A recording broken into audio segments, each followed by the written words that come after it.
Hello, America, or wherever you might be in the world. Thank you for listening or watching this podcast. This is the Private Investigator Experience Podcast, and I'm your host, Phil Little. Today, my post is focused on America, but other countries have some of the same challenges that I'll be talking about. I started this channel to share about the life and cases of a Hollywood PI, and also looking at my international as well as my local experiences. I use my military, law enforcement, intelligence, and global security experience to find solutions for our clients. Then I just add a touch of my biblical worldview. And I also add that when I'm looking at international issues that might affect us here at home. Part of my purpose for this channel was motivating you, the listener, and the viewer to become your own investigator. Yes, you can. You might say, I don't have any experience. I don't know what to do. I can assure you, every one of you can do one of the important skills that a PI needs to have. That is research. And today, at your fingertips, on the internet, with one of the search engines, you can put in a topic and you will get loads of information. Then you can also very quickly sort through and find out what the truth is, if there's any question about it, and what might be misinformation. One question I get asked is, how did I start working internationally? How did a local Hollywood PI wind up working in the Middle East or Europe or the Far East? Early in my career, I was asked to serve on the board of a nonprofit who was involved in taking groups to Israel and the Holy Land. From these trips, we were challenged by Prime Minister of Israel to go up to Southern Lebanon and see what was happening in the Christians in Southern Lebanon. It is not surprising that with the history of the Arab and Jewish nations, that after all the work, lives lost, money spent, that after the full pullout from Southern Lebanon by Israel in the year 2000, the country is at a worse place than when the PLO was attacking from the north. I think history shows that had Israel stayed the course and totally cleared Southern Lebanon and helped establish a stable government there, that might be different today. The reality is Hezbollah, who moved into and took over Southern Lebanon after the Israelis pulled out in 2000, they made PLO look like a kindergarten. And when you look at the Hezbollah today of 2024, you see a very enhanced organization to what the PLO was. Now, of course, this could change. That in the last few days, it is said that Israel has dismembered half of Hezbollah, and they have stopped a vicious attack being planned on the ground like October the 7th was that came out of Gaza. This was being planned with a bigger group, more weapons, more capabilities, more training to hit northern Israel. That was stopped by this hitting with great strikes in southern Lebanon, and now the ground invasion that's been going in and working through southern Lebanon. On that first trip where we went into southern Lebanon in 1977 and meeting with Major Haddad, who was the Lebanese army veteran and had taken on the role to secure southern Lebanon with the help of Israel.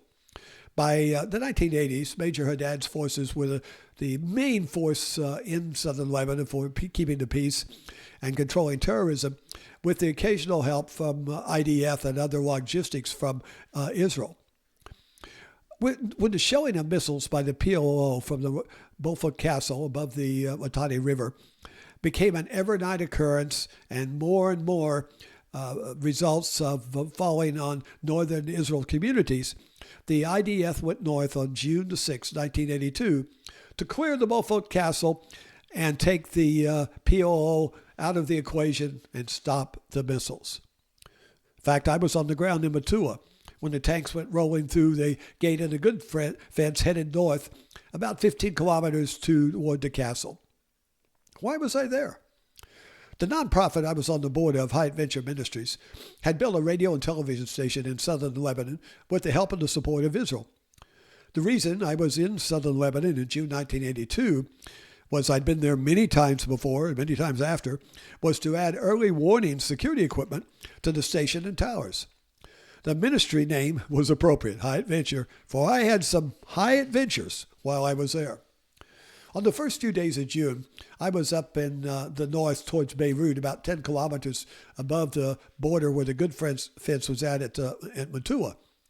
The road north to the television towers would reach into the area where the PLO patrols would come south, and they'd see how far they could get without incurring strikes from the Southern Lebanese forces. So they were always on the prowl, and you had to be careful. My contacts with the IDF told me to be careful, as I would be alone in a rental car from Israel, so I'd be a target. They gave me an Uzi with some extra clips and a call sign for the radio they gave me if I got in trouble. I had no idea what I was getting into.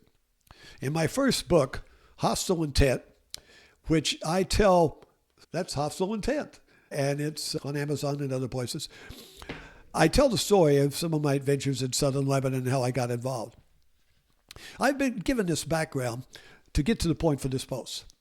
It's a critical time that Israel completes the removal of all hostile forces from Southern Lebanon and help establish a stable Lebanese government that wants to live in peace with Israel. When Israel pulled out in 2000, they were war-weary, tired of the losses of lives in Southern Lebanon, thinking that if they left, things would get better.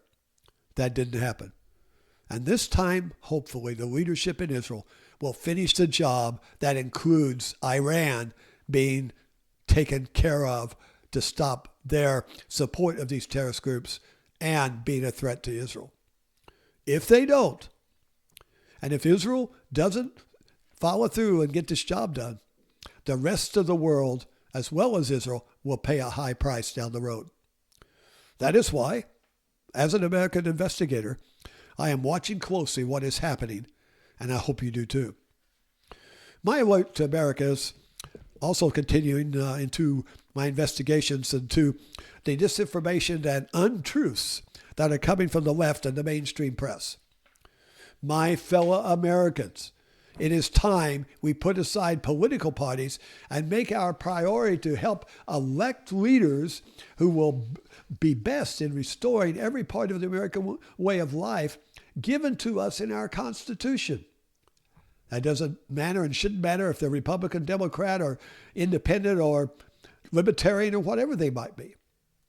We face dangers from every side. Out of control debt of over $35 trillion, which will destroy us, friends. We can't keep having this debt like we're doing and survive.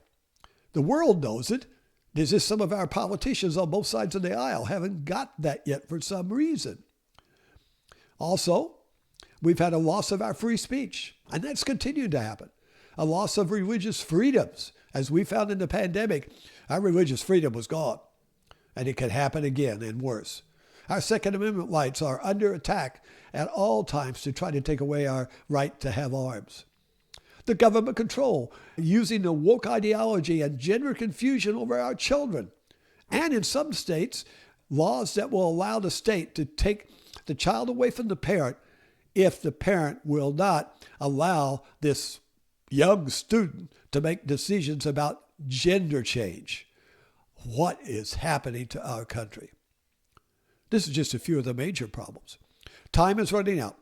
And as an investigator, I'm past being alarmed. Our only hope is for we, the people, who have been sitting on the sidelines, to get involved. One of the stats that is alarming to me is that 25 million plus of mainstream Americans who aren't way left or way right aren't even registered to vote. And they will be ones that will be complaining about our government, I'm sure. So, if you're not registered, get registered to vote. Search out the best candidates. Forget about looking at political parties and vote. Very soon, the right to register will be gone along with our freedoms if we don't take back our government in November, which is only about 32 days away, 33 days away. Time is short. November the 5th is coming. Will you help me by liking, sharing, subscribing? And you know the drill. Hit that notification bell for future posts when they'll be out. I welcome your comments, suggestions, and opinions. You can leave them on any of the platforms, or you can email me at pi777@gmail.com. Will you step out of the crowd and get involved? Until next time, be safe. God bless you, your family, and may God bless America.